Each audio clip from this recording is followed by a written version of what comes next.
ख्याति का रो रो कर बुरा हाल हो गया है। आंखों से बहते आंसू थमने का नाम ही नहीं ले रहे। अनुपमा के सामने ख्याति ने हाथ जोड़ लिए और अपनी सारी गलतियां मान लीं। सवाल यह है कि क्या अब अनुपमा ख्याति का बड़ा पर्दाफाश करेगी या फिर इस बार उसे माफ कर देगी।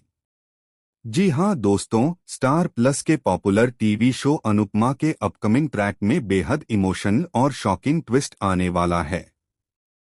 आने वाले एपिसोड में आप देखेंगे कि ख्याति का घमंड पूरी तरह टूट चुका है और अब वह अपने कर्मों का बोझ उठाने में बिल्कुल असमर्थ नजर आ रही है।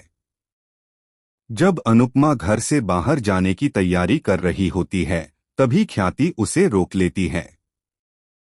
पहले तो वह गुस्से में आकर अनुपमा से कहती है कि आखिर तुम इतनी अच्छी बनने की कोशिश क्यों कर रही हो, क्यों सबका दिल जीतने के पीछे लगी रहती हो। लेकिन अगले ही पल उसका गुस्सा आंसुओं में बदल जाता है और वह फूट फूट कर रोने लगती है। ख्याति कहती है कि तुम्हें हराने के लिए मैंने किस हद तक गिरने की कोशिश की, इसका मुझे खुद अंदाजा नहीं था। मैंने तुम्हें नीचा दिखाने के लिए न सिर्फ चालें चली बल्कि तुम्हारे आई ड्रॉप्स तक बदल दिए। सिर्फ तुम्हें हारते हुए देखने की चाहत में मैं इतनी अंधी हो गई कि सही और गलत का फर्क ही भूल गई। वह रोते रोते यह भी मानती है कि अब वह गिल्ट के साथ और नहीं जी सकती। ख्याति कहती है कि आज मैं पहले वाली ख्याति नहीं रही। ईर्ष्या और नफरत ने मुझे इतना बदल दिया कि मैं खुद को पहचान नहीं पा रही। मुझे लगता था कि अगर मैं अनुपमा को गिरा दूंगी तो जीत जाऊंगी, लेकिन असल में मैं खुद को ही हारती चली गई। अनुपमा के सामने गिरकर ख्याति हाथ जोड़ लेती है और कहती है कि प्लीज तुम सबके सामने जाकर मेरा पर्दाफाश कर दो। मुझे इस अपराध बोध से मुक्त करो ताकि मैं चैन की सांस ले सकूं।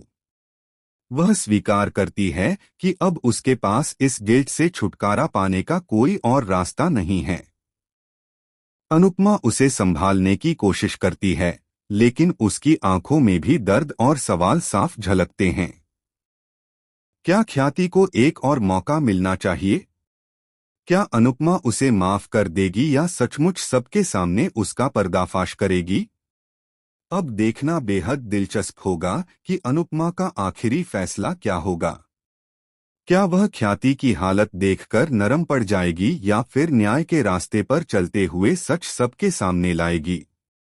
आप लोग इस बारे में क्या सोचते हैं? क्या अनुपमा को ख्याति को माफ कर देना चाहिए या उसे उसके कर्मों का फल मिलने देना चाहिए? हमें कमेंट के जरिए अपनी राय जरूर बताएं। और हाँ, टेलीविज़न से जुड़ी ऐसी ही लेटेस्ट अपडेट्स के लिए हमारे चैनल को सब्सक्राइब करना बिल्कुल ना भूलें।